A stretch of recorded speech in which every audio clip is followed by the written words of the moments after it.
about voting with your. All Sounds right, good. we are on. It is May 17th, 2023. It's almost summertime. Graduation just happened in most universities over the last few weeks. And things are popping and the weather is finally getting nicer. We have a great guest today. But before we get rolling, we're going to ask our own John Sibley Butler for some music. Silver wings upon their chests. These are men of America's best. 100 men will test today, but only one with a green beret. Woo! All right. All right. Well, military tune. Good job, Johnny. That's that was an Air Force tune. That's right. How you doing?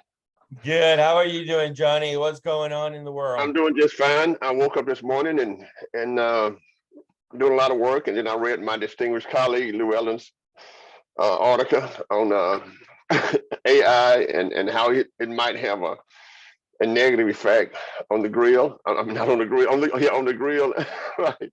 On how electricity is done, and it's going to kill everything. So I did not have a good day on that one. But otherwise, it's interesting. I've had great conversations, and this might be apropos here about the relationship about where America would be if Putin pushes the red button. That is, how would the fallout go? And people are planning where they would go. Is it South America? Is it South Texas?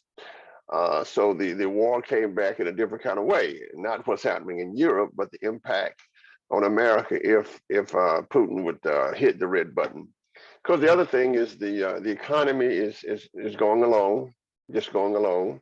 There's a lot of discussions about the economy because it is the political stuff.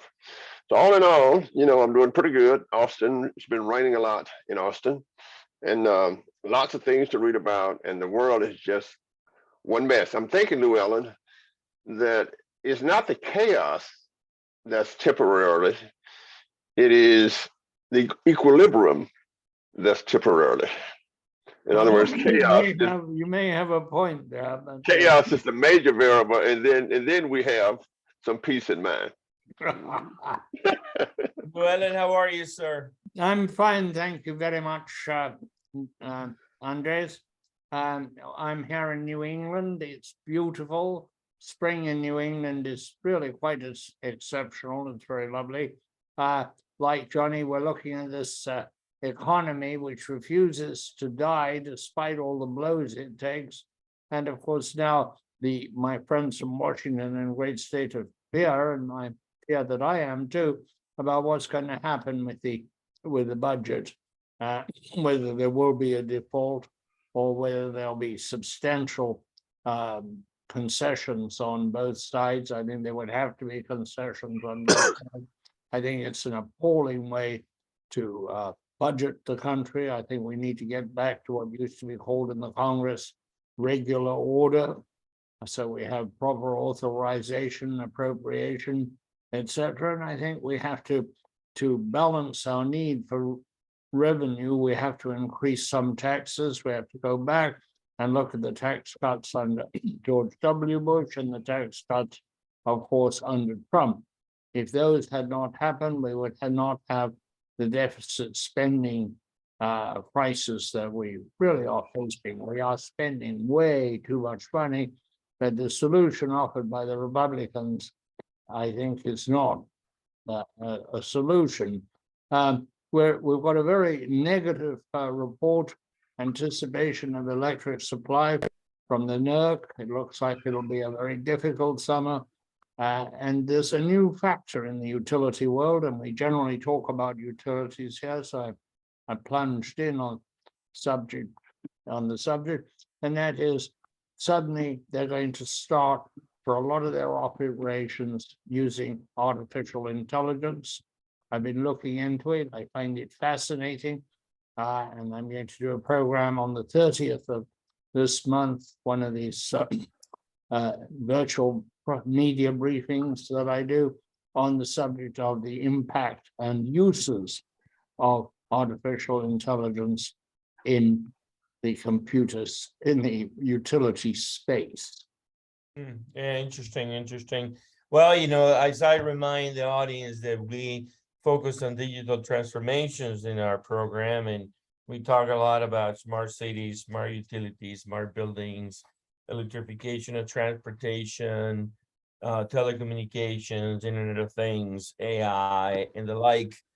We have a great guest today. Let me say hello to Chase. Chase, how are you, sir? I'm doing great. I love the conversation. Yeah, well, thanks for being with us. And, for those that are going to be listening and are watching and listening right now, let me introduce them to you real quick. So I'll introduce you to them.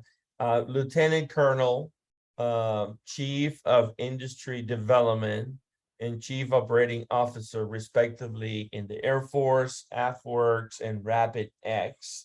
He's going to be with us for an hour or so, and looking forward to it. Prior to his current roles, he was commander of the 633D Contracting Squadron and executive officer of SAF IA and country director at United States Air Force and SAF IA. He has a bachelor in business administration from Angelo State University, an MBA from Wright State University, a Marine Corps University degree, a Master of Science in Military Operational Art and Science Studies from the United States Air Force Air Command and Staff College. Welcome, Lieutenant Colonel Chase Eiserman. Thank you very much for having me. Absolutely. So we'll go informal with you because we're all grown-ups over here and gray hairs. So Chase, tell us a little bit about your current role and responsibilities, and what are all these big acronyms, AFWERX and RapidX? Yeah, so AFWERX, it's just Air Force Works. So think of AFWERX as the venture capital arm of the Air Force. We have a very large R&D budget that we operate on behalf of the Air Force in support of the Small Business Administration's SBIR and SITR program, to the tune of about 1,800 contracts annually that we let, varying in dollar value from $750,000 up to $1.25 million. And then we have some supplemental funding that we apply to those successful efforts. I initially got introduced to AFWERX about 2.5 years ago using the RapidX hat. So that is an acronym. So Rapid Acquisition, Procurement, and Industry Development. At the time, our 2-star head of contracting for the Air Force saw that there was a disconnect between what AFWERX was doing very successfully, but in a vacuum, versus what the rest of institutional Air Force was doing as far as requirements development and procurement. So he put myself and a civilian counterpart down here in Austin to get integrated with AFWERX and then bring awareness out to the larger acquisition community across the Department of the Air Force. I'll tell you, 2.5 years later, we're still struggling to get there.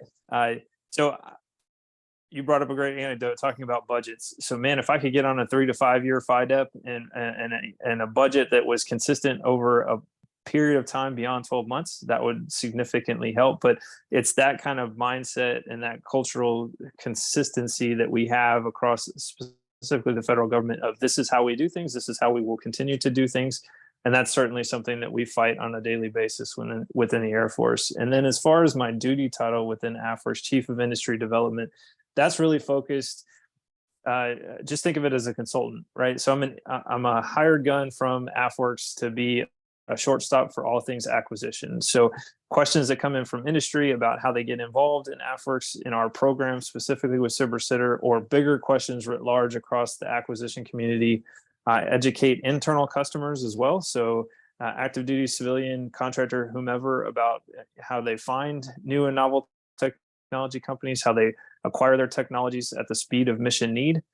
And then I do a lot of education across services and federal agencies as well. So wherever I can fit in and bring value is where I try to find myself on a daily basis. Yeah, before I let these guys jump in, Chase, tell us real quick. You know, you mentioned a significant number of very large portfolio, significant number of companies. Is there a specific focus, or you're doing IoT, AI, weapons? I mean, is there a range? Is there a scope? Is there a limit to what you're investing in? So from an AFWERX perspective, the answer is no, with a caveat. So we have two portfolio company or programs within our CiberCenter program for the entire budget. Part of it goes to specific topic, which is driven by what you're describing. So any MAGCOM, any center can come to us and say, hey, I have this wicked problem focused in this technology area. I'd like you to advertise it, bring on some solutions, initial small dollar bets, then bigger bets, and then we transition the most successful efforts. Separate from that is what we call open topic, which has now been instituted by OSD in the rewrite of the CiberCenter Policy Directive for all of the services to take this on. And this is no kidding. Any company that believes they have a dual use, so a commercial technology that they believe has a military utility, can come to our program and propose to us their novel technology solution. So yes, there is a focus on the specific topic side that is driven by MAGCOMs, but be it functional or operational. And then there we have a large portfolio that is dedicated to literally just whatever somebody thinks is new and novel and would be interesting to us, they can propose that to us as well. Thank you. I think if I could ask you a Go ahead, question, Llewellyn. if I could ask you a question, Chase, can you give us some examples of technologies you supported and sponsored that have come to fruition, or companies that have evolved as a result of your participation? Yeah, so the two that you would probably recognize that are the most robust right now are Anduril out of California. That was Palmer Luckey. He developed Oculus and sold that off to Facebook several years ago. And Anduril Technologies is a general defense contractor at this point, to the tune of a prime. And then shoot, I just have it on the tip of my tongue. The data company, Palantir, they came through our program as well and grew out of that. Another one that is starting to gain traction is a company here in Austin called Icon, ICON. Yeah. They do, they build buildings, 3D print buildings using beaded aggregate, and they're working with NASA to do about the process of building buildings on Mars and different things like that. So we invested in them for being able to fit their robot in the back of our C-130 for, you know, that next fight in a specific area to do attributable buildings and things like that. So we have, so I would say just in numbers, in terms of comparing it to another venture capital firm, we have probably a 8 to 10% transition rate from phase 1, phase 2, and then phase 3 would be transition to operational use in the Air Force, where on a 10-year horizon, VCs have that below 5% probably. So a lot of what I would say most of what we invest in is subcomponent or component level commercial items. So we're not talking about programs of scale. These aren't weapon systems. They're not bombs, bullets, platforms that we fly around. So this is literally taking what is available at the edge of bleeding edge technology in the commercial sector and bringing it in as quickly as we can to the warfighter. Do you find them, or do they find you, the company? It's a mix. So if we can get companies to come to our website, we do non-traditional marketing practices. So we're not just on the government point of entry, beta.sam. We're out there using LinkedIn, using social media to get our solicitations out there. We also have pockets of capability. So we're in Austin, Boston, DC, Vegas, Silicon Valley, Pittsburgh, North Carolina. So we're in all these little sectors of innovation. So Silicon Hills in Austin, for example. So we're off installation, purposefully open to the public, so that companies that become aware of us have an access that doesn't involve going to a gated, a guarded gate and trying to get access to an installation. So we do have a lot of companies that engage us directly, And we do the exact opposite. We go out and tech scout deliberately. So it works both ways. Thank you. Yeah, I would say welcome home. Austin was built on DoD technologies, and yours truly was one of those who were interacted with the DoD. Of course, we did a lot, including Relax the Back that came out of DoD technology. Freescale came out of the Austin Technology Incubator with Laura Kilcrease. It was not called Freescale at the time. It was purchased by Motorola. So I think that I have had a lot of interaction with DoD. I was director of IC Square, and I founded the Herb Kelleher Center at the university. And let me ask you some questions about the VC kind of approach. First of all, if you look at, I've always said that the money for DoD represents taxpayers' money. I always say that my last company came out of National Science Foundation. I said, okay, this is my money. It was Glowfish. As a matter of fact, I have the shirt on today. So my first question is, how do you interact with a company that I would bring to you? And what about, you don't have a board of directors? Do you just give them investment money so that they could proceed? And the final goal is to get the technology better for the warfighter. That's the first question. Yeah, so our process, we do push a official solicitation, so out of AFWERX. So it is a traditional contracting process in terms of how we put out our solicitation on beta.sam. We take in proposals, and then within the solicitation, it gives the 4 evaluation criteria, one being commercialization, military utility, the value of the technology, and there's a 4th one that is escaping me right now. But we evaluate every single proposal with 3 independent technical evaluators, and we're wholly focused on the novelty of the technology and the utility back to the government. And then we do a 1 to N list based on the gonculation that happens in the matrix on the back end. And then we do our funding cut line where we run out of budget and we make those awards. So it's evaluated in that, those 4 criteria that are listed in the solicitation. And those also tie back to, if you're not aware, the operational imperatives that the Secretary just released, I believe it was last year. We've got 7 lines of effort that he's identified, and they need to line up to that as well. So we're supporting the Secretary's mission needs. So that's, first of all, that's how we make our initial investment decisions. And for phase 1, that's up to $750,000 or $75,000. So 3 months of work, a white paper, and then out of that award and that process, they are then eligible to move into phase 2, which is up to $1.25 million, an initial min viable product. And typically we will do about 800 phase 1s annually and 400 phase 2s annually. Yeah, so NASA, of course, has a great commercialization program. As you know, that DoD has a great commercialization program. And I would say that if you look at, of course, we can't talk about the technologies that the military have already, but if you look at the things that's happening at universities now, so at one time, most of the research was done at private research firms, and this carried America a long way. In the 1980s, we created something called the Major Research University, where we pumped money into MIT, the University of Texas, and Stanford for DoD to come and look at those kinds of technologies. So my question is, do you also go to the universities and look at all of the DoD grants that they have, things that they are creating, the technologies they are creating within the university? And the second thing is, if you see something that you like, do you take it out of the university and encourage the funding? Yeah, so specifically to AFWERX, we use both SBIR, so Small Business Innovation Research Funding, and STTR, Science Technology Transfer. And that in that contract, it's 30% of the value of the contract that we offer to the company has to go to an academic institution.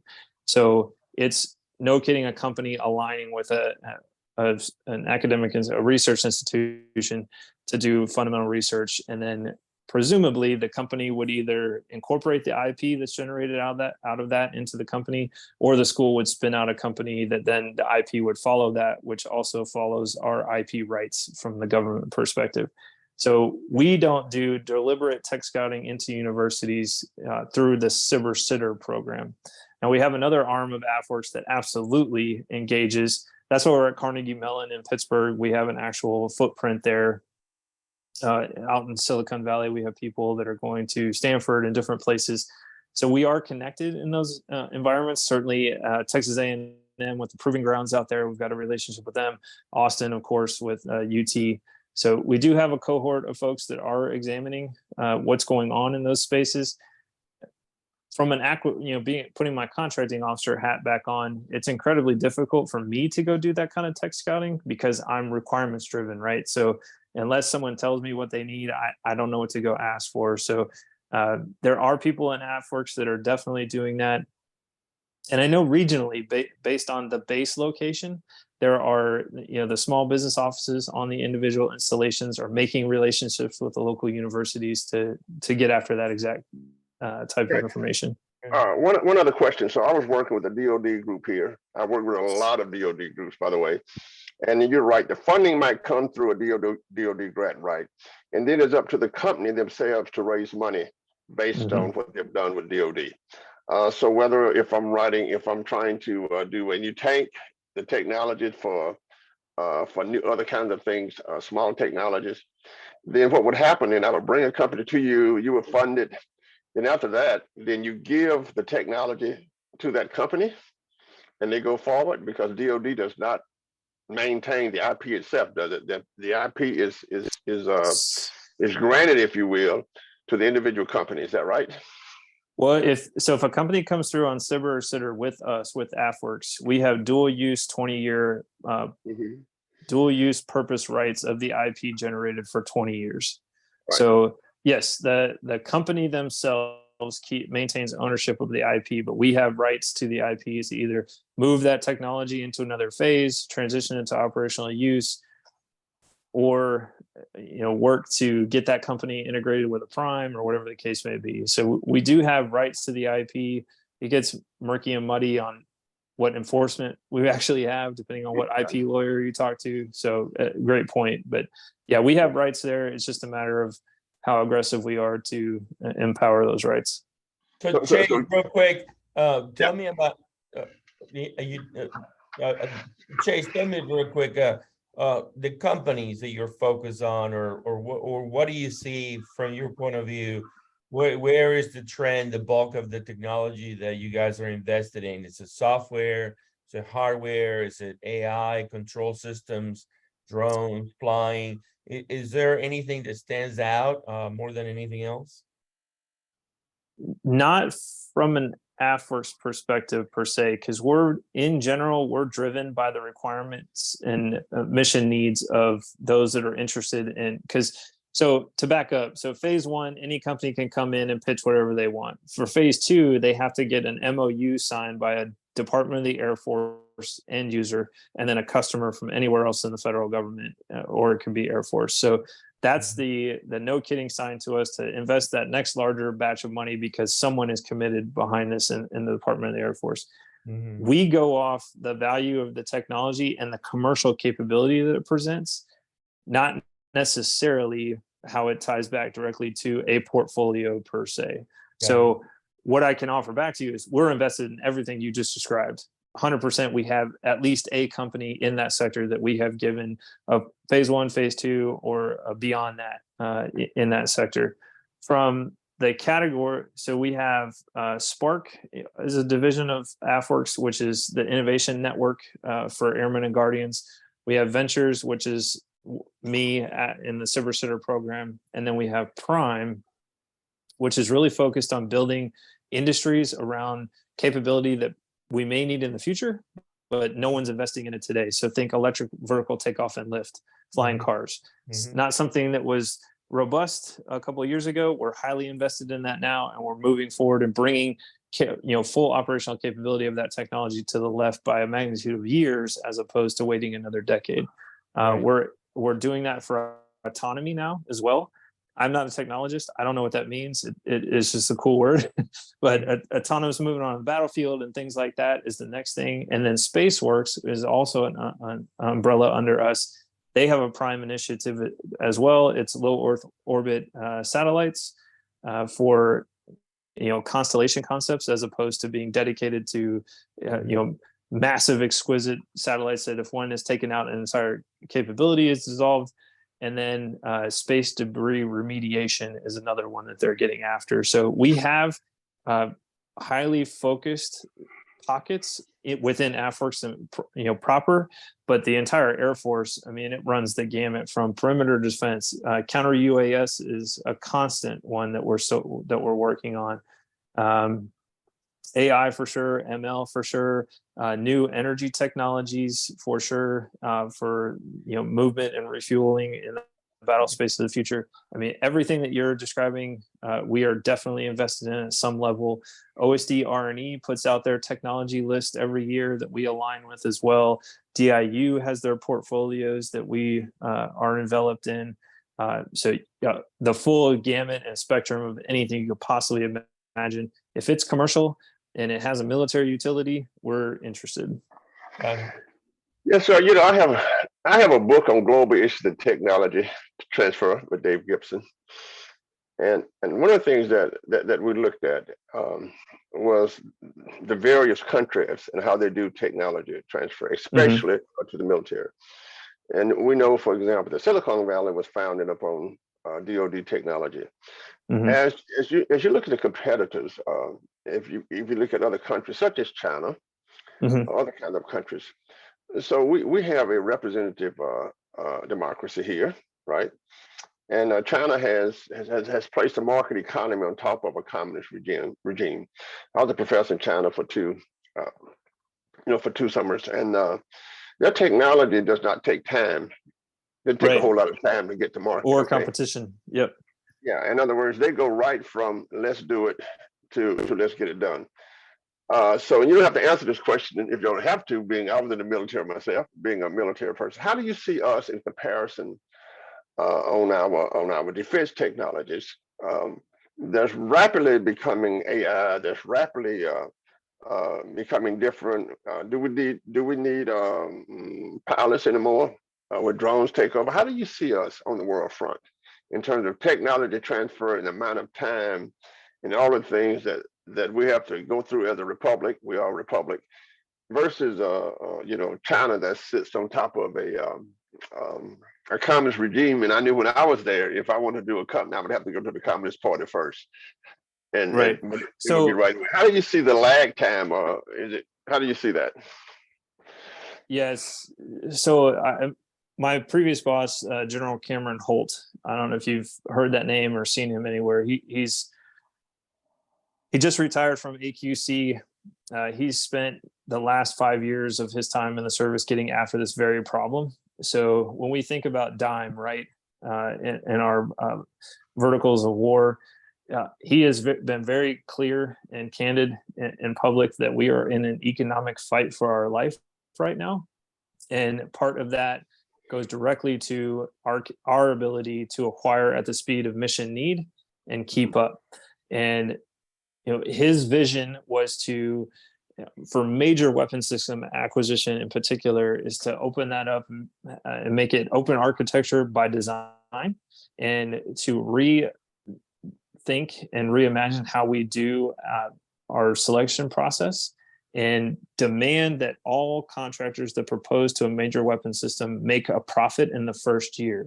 And why that's key is because your Lockheed's, Boeing's, Northrop's can lose money for 10 years versus a small business, and then make it up in sustainment on the back end. And if we level the playing field, that gets us technology that's faster, better, cheaper. And if with open AI, we can do in year of execution modifications to keep up with the technological advances of our near peers.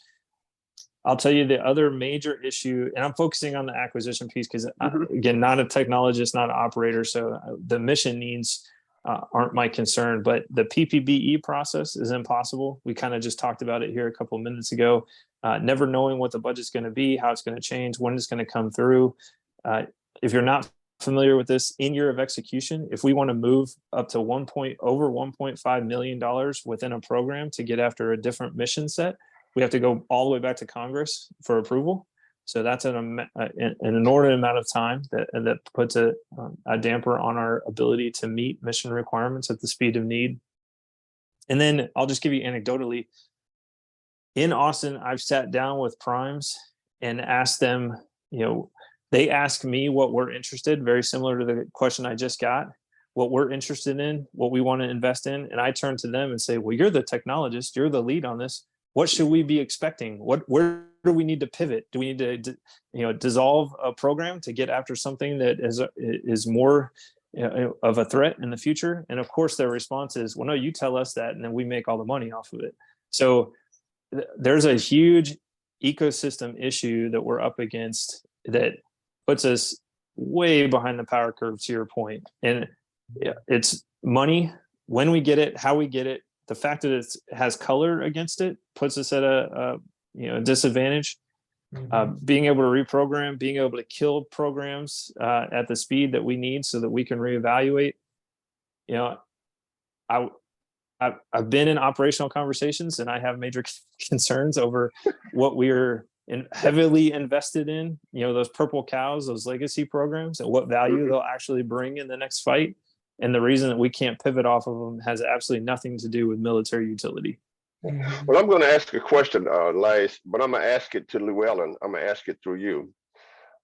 Llewellyn, during our height of military technology, we had Eisenhower, who was a war hero. We had Kennedy, who was a war hero. We haven't had many presidents that have had military experience in the last number of years.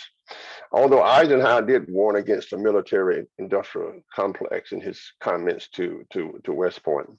Llewellyn, what do you think? Do you think that the military has been shone a little bit in the last, since we do not have a president who's had a commanding chief who have had military service, whether it's Grant, as I said, whether it's in my lifetime, Kennedy, Eisenhower, that I can barely remember. I wouldn't ask the officer to comment on that because that is his commanding chief. But Llewellyn, what do you think about that notion of the differential treatment of the military, whether or not a person? I think it's a very large problem. I think it's a very large problem that most people in Congress have not served in the military. That was not always the case. And therefore, they don't have an interest in the military. They have an interest in the money, and the money flowing to their districts, no matter for what. And therefore, they're prepared to endlessly back bad programs. There is a military industrial complex. It's now a military industrial educational complex where people who are in. When I started, I founded Defense Week. And when I founded it, a fellow came to me from TRW, who I knew very well, and he said, "You're going to have a rough ride. There is a military industrial complex, and they don't want new players in it." And it's all, the other thing I learned very quickly was I could not run a publication about defense.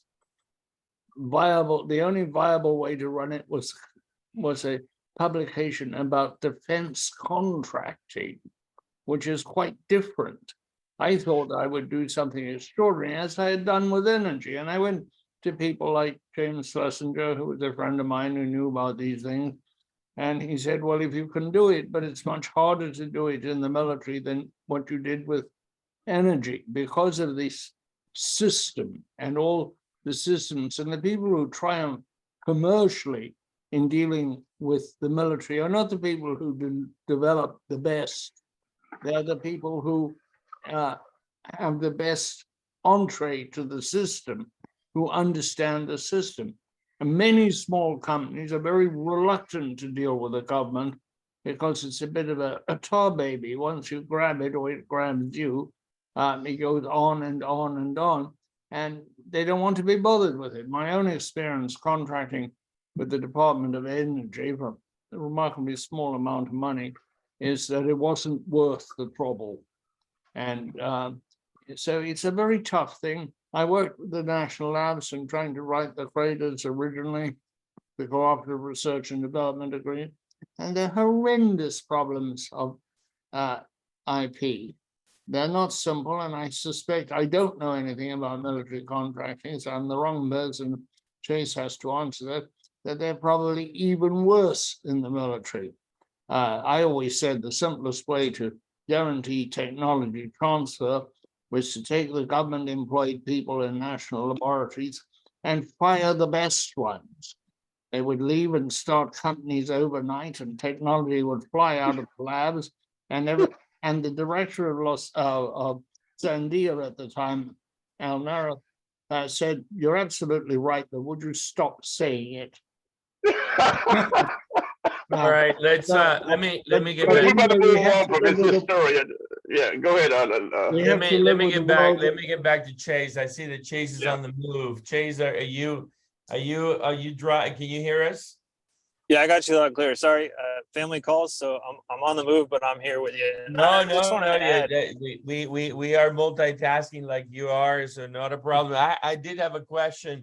I know that, sometimes people want to focus on the challenges. I'm always more interested in focusing on what's coming, what's going on. So when you look at your participation in, integrating AFWERX into the big mothership, if you will, or big airplane. Tell me some of the successes that you see. Tell me some of the improvements that you see that encourage you that we are moving forward and we're heading in the right direction.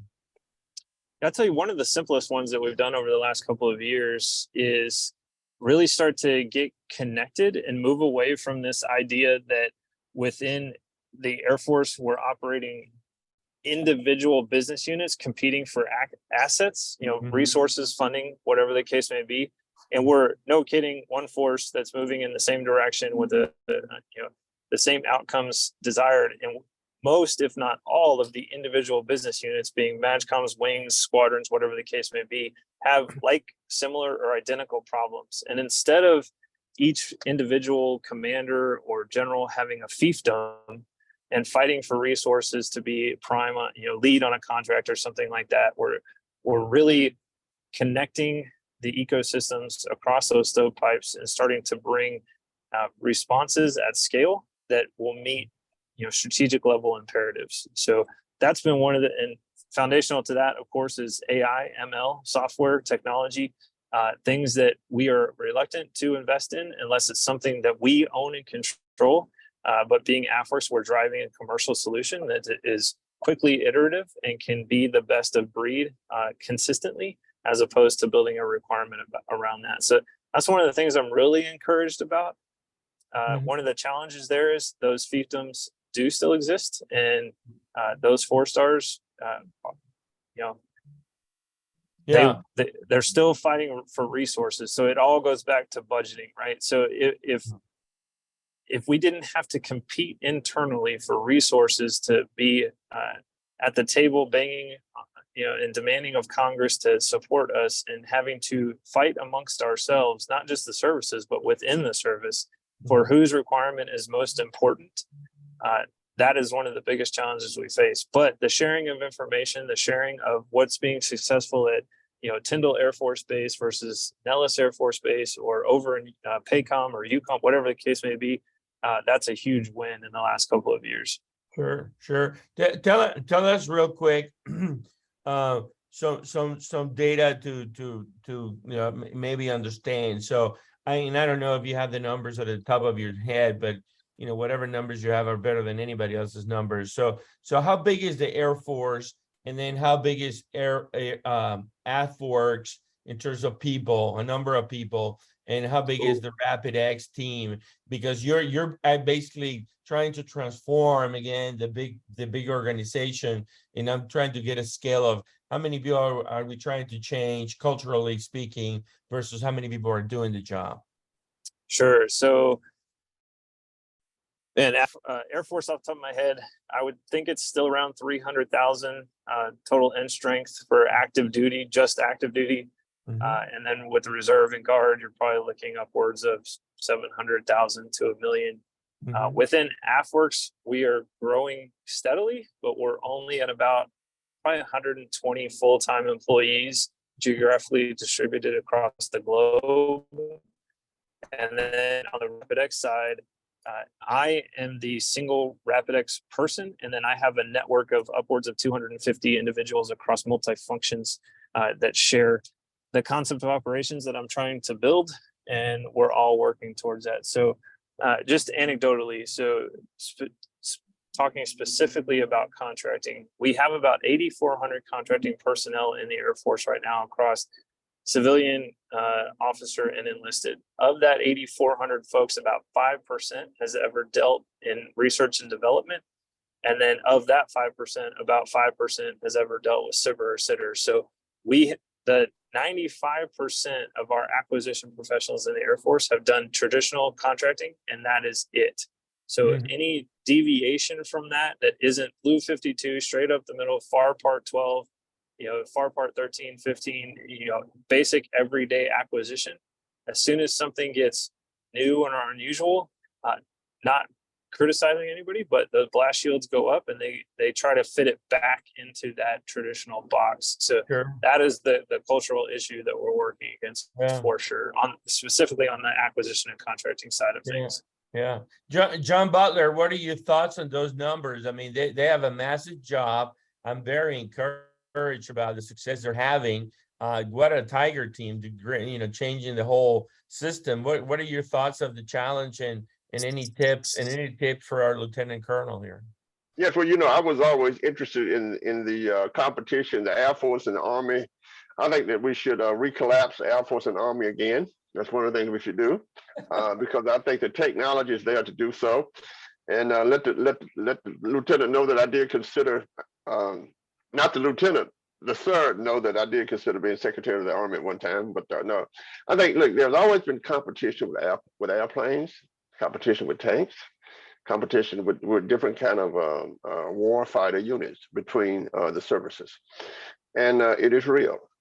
Okay, the Marines would like to do this kind of plane. The Air Force would like to have this kind of airplane, and they do compete with Congress, for that. One of the things we have to do with the technologies that we do have, I think that there can be some collapsing of the different kind of military traditions. I think that with the advent of not only AI, but the advent of people flying around like bumblebees, right? with drones and etc. We have to rethink that competition, because he is right. We cannot continue we will continue, but it's not a good thing for the military to compete against themselves when nothing gets done.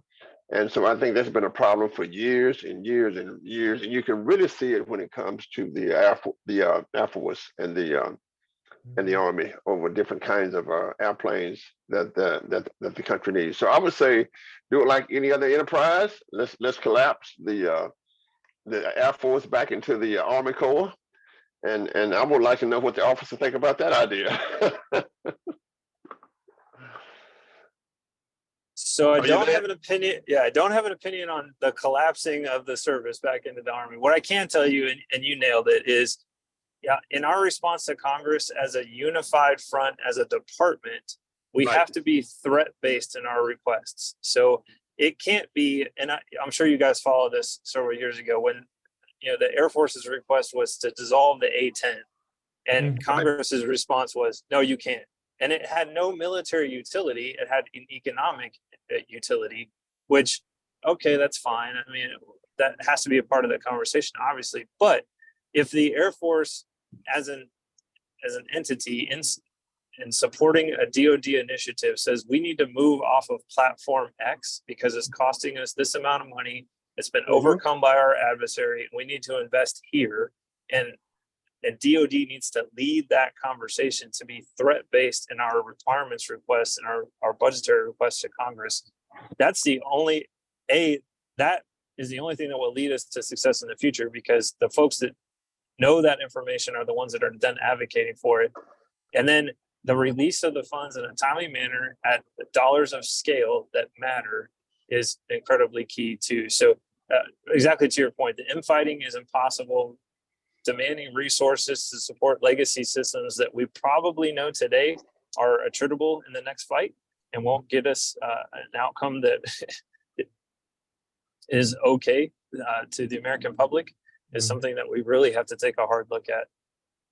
Yeah. Now remember that also include training at the academies and ROTC, I might add. Andreas, this is a very, very interesting problem, and he's exactly right. Unless there's a threat, it's kind of like the grid, right? Unless there's a threat, then people really come to the table. And we have seen the country turn on a dime, for World War II. We saw the country turn on a dime for World War I, although it was more complicated. I guess the isolationism in World War II was also a little complicated. And then we've had my wars, of course, that went around the globe. But he's exactly right. In order to have a front before Congress, then there should be a threat base.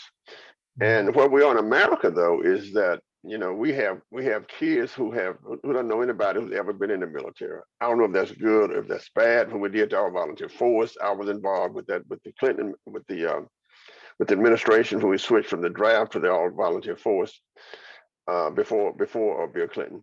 And we just said the military cannot be just another job. It has to be something that's over and above the individual. And so I think we have a lot of complicated issues there. And he is right. A threat would bring us all together in a great forward kind of front to deal with these kinds of issues. Llewellyn? Well, I hesitate to jump in here. I see a lot of obsolescence coming. I think new technologies, and we should look very hard at the Ukraine, see what works and what doesn't work and what is obsolete. I'm beginning to think, and I'm not a military person, that there may be something quite remarkably obsolete about aircraft carriers in the age of drones. Drones and cruise missiles are radically changing things. Unarmed forces are going to be unmanned forces, not unarmed, unmanned forces are going to be deployed in larger numbers, probably against civilians. So defense becomes very, very important. And the lessons are being learned today, I hope, in Ukraine, where we're seeing what can be done and what cannot be done, what works and what is obsolete. It is very difficult, though, to get over, and I sympathize with Chase enormously, these legacy weapon systems that are welfare for contractors. They are not helping anything, and Congress loves them because they can bring a lot of pork home to their own particular state or even city. And this is one of the things that dogs our ability to have a swift reaction to any change. Because if you're only looking for the pork, you're not going to be very fleet of foot. Yeah, let me ask Chase. I'm looking at the time here, and I know our audience probably has. I've got a hard stop at 4, by the way. Yeah. So Chase, real quick, last question is a bit of a rapid fire. Anything you can comment on? With a million folks related to the Air Force nationwide or globally, you have a lot of impact on infrastructure, buildings, electrification of transportation, smart buildings, smart cities, smart bases. Tell us what is going on, if anything, around that in terms of you guys investing in the transformation of the Air Force of the future as a department, facilities, buildings with sustainability, decarbonization, anything like that you can share.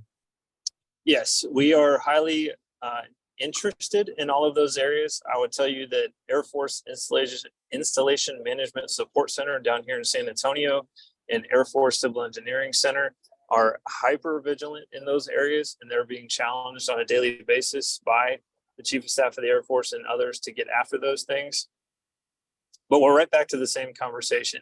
What money do we have? What resources do we have at our fingertips that aren't monopolized by current day initiatives and efforts that we can invest for the long term?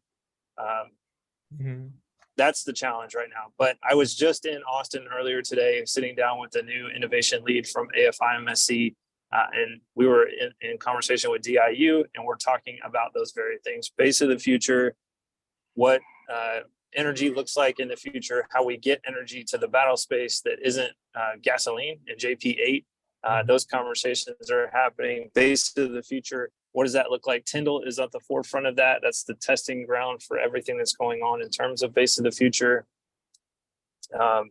Office of the future was another conversation that just came up, that hybrid environment. What do we actually need for a footprint on a CONUS based installation? and the list goes on. So yes, we are invested in all those things. There are opportunities out there for solicitation now. There are challenges that are going to be coming up in the next couple of months. So keep your eyes and ears peeled for all of that. Very interesting, very interesting. Well, Chase, I thank you very much for being with us today. Llewellyn unfortunately had a hard stop, he had to go. And I really look forward to staying in touch. Digital 360 Summit 2023 is coming up September 26th through the 29th. And I would love to extend an invitation again for you to participate. We'll follow up on that. Johnny, any final thoughts?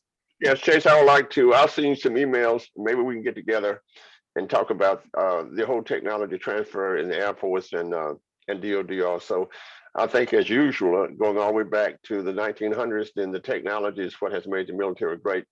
Whether it's great aircraft carriers, and to me, when we send an aircraft carrier somewhere, that means that America's there. So I like aircraft carriers because they're big and they send a message. But I think that the future has to be around the new technologies. Also know that with the all-volunteer force, without women soldiers, we could not have had the all-volunteer force. And I think the issue of whether or not we have to draft in the future might come back on the table if we're in a conflict.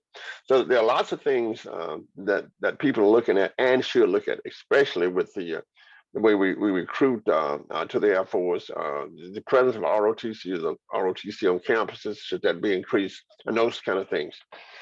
So it's good that you're here. Yeah, I think you bring up incredible points about retention and acquisition of new talent. There is a generational divide in our force right now. And the new talent that is coming up needs to be led, trained, and equipped in a completely different way than what we've ever done before. And we are not ready to take that on, especially in a near peer competition. Over. I do agree with that. We switched back in the day, we switched the training from leadership to management. I was on that committee for the West Point and Air Force Academy. And then we had to switch back to leadership because we said, okay, we can teach management but you can't get rid of leadership. And I think what's different is that people are not accustomed to going from one place to the other place and then to the military. And I think that was due to the all-volunteer force, I think, which was needed at the time, but certainly it presents certain kinds of futuristic problems for America as we move forward in a competitive technological sector in the world. Well, yes, sir. Agreed. Yeah, Chase, thank you very much again. Johnny, take us away. Yeah, I'm gonna take us away. Baby, we're gonna have our little talk. I ought to pack my bags, I ought to walk. A dollar goes from hand to hand. But before I let you go from man to man, I would rather drink muddy waters and I'll sleep in a hollow log. Woo! Nice, very nice, Johnny. Okay. Thank you. Thank you.